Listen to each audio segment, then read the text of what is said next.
Welcome back to Inside the Big Game. I am Gabe Morency, and I'm sitting alongside a man that knows a thing or two about pitching and playing in a big game. 6-time All-Star, 3-time World Series champion, NLCS MVP, World Series co-MVP, Mr. Curt Schilling in the house with us in NOLA. Curt, thanks for joining us. Thank you for having me. How's New Orleans been treating you so far? Well, New Orleans it's New Orleans, right? I mean, it's one of those things I always say, a bad day golfing is still a good day. A bad day in New Orleans, you're still going to have a good meal or three. Yeah. I'm here. Main reason I'm here, there's a building about a mile down the road called the National World War II Museum that I was an original founding board member of. And I'm trying to get the word out about that because this is such a massive week for New Orleans.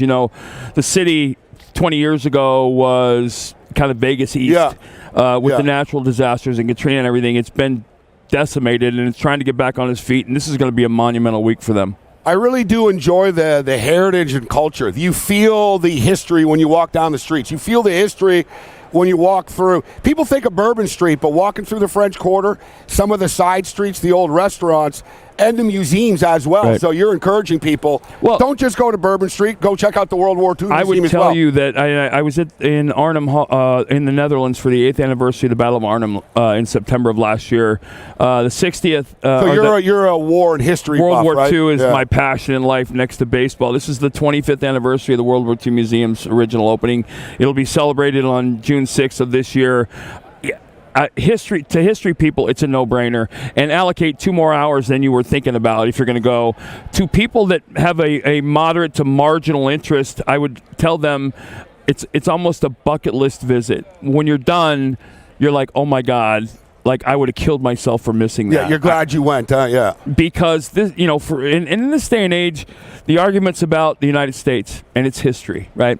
We have our bumps, we have our bruises, we have our bad moments, but all of those things combined end up with what we have today. And this is a piece of history in a generation. There's only 66,000 World War II veterans left alive of the 16 million people that served. And my grandfather was one of them. Yep, my grandfather, my mother's side was too. I met a 100-year-old vet yesterday who... And people really do forget history, Curt. You see, people have short memories. You right? and I were taught it. Yeah. It stopped. The education system stopped informing kids. And so this generation, through I think some of it no fault of their own, wasn't taught. And I think it's up to us, and I think we have a responsibility to continue the legacy and to continue making people remember. One of the reasons why there's good in the world today is because of what we did during the Second World War, who we were, and a lot of, obviously, tens of millions of other people. But this is a period in a generation we can never forget. Curt Schilling with us. So, Curt, here we are sitting in the media center right now. And as I mentioned, you've played in championship series. You've pitched in big games. Do you get a rush being around this stuff still? When you walk in, you feel sort of there's a big game in the air. Do you feel when you see the Eagle players or the Chief players on TV, you sort of know, I kind of know what they're going for. I know. In many ways, I can identify exactly with everything. I saw the buses coming in yesterday, and I remember all of those things happening, and I got to tell you, this is so far removed from playing the game that standing at Radio Row. And this is such a circus. The NFL is so different than everything else, right? Right. But as a player, none of this equates to playing the game. Right. This as a player, this was always like, oh God, we got media day. In many ways. But as you get older, you learn to appreciate this stuff. I do have a feel in my head. I know some of the things that are going through the minds of these guys, and I remember that very vividly. I don't miss any of it. I've told people I don't. People have asked me about it, and I said I've never missed it for a second. Never. You don't miss the getting nervous, the anxiety? No, because of all of the things and all of the work involved in getting to that point. That's what made it hard. What were you like the night before a big game, World Series game? Could you sleep in the hotel? Oh, yeah, comfortably. So comfortably, no problem? Yeah.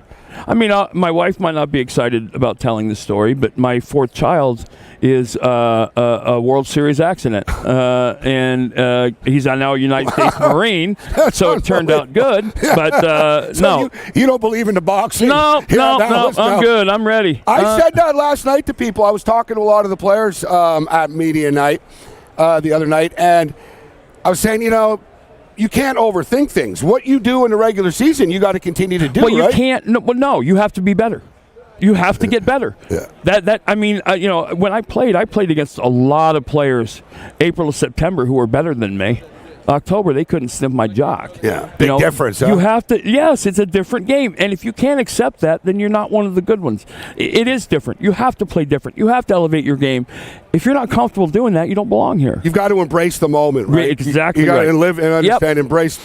Just think I was born for this. Well, Patrick Mahomes, there's a reason he's going for a three-peat. Not because he's bigger and faster than everybody. Is it part of the mentality of the pedigree of having a father that was an athlete? Or you can't really teach that, though, Curt. No. It's confidence. I mean, he's won 17 consecutive one-score games. You can't teach that. No, and he doesn't have like the most athletic ability. Well, no. It sounds. He's not the tallest, fat. No. None of the things that he does as a quarterback, except play the position, is above average. If he was a pitcher, Greg Maddux. In a sense, I'm very loath to compare anybody because Greg Maddux was the greatest pitcher that ever played the game. Yeah, that you believe so. Doing what he did in the generation he did it. Well, I'm just saying because Maddux did it differently, not with heat. It doesn't matter. That's why. His numbers for the era that he pitched in were so much better than anybody that's ever played. He was the best ever. So wow, if you're picking a pitcher, you want on the hill. That's going to be your guy. Not in a must-win game. But if I'm starting a pitching staff of careers, he's my number one pick. Are you the guy you're picking? You couldn't beat me in October. Yeah. I'm okay with that. But April to September, he beat me a bunch. Well, Curt, we got about a minute left before we get you out of here.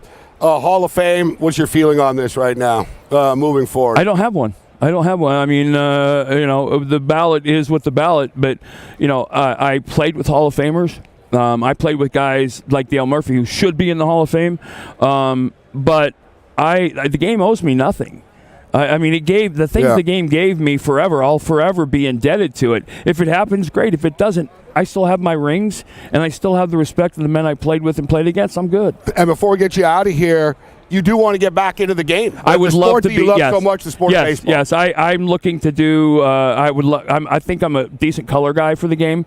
I love teaching. I think I know pitching as well as anybody that's ever lived. I think I can teach pitching as well as anybody that's ever lived.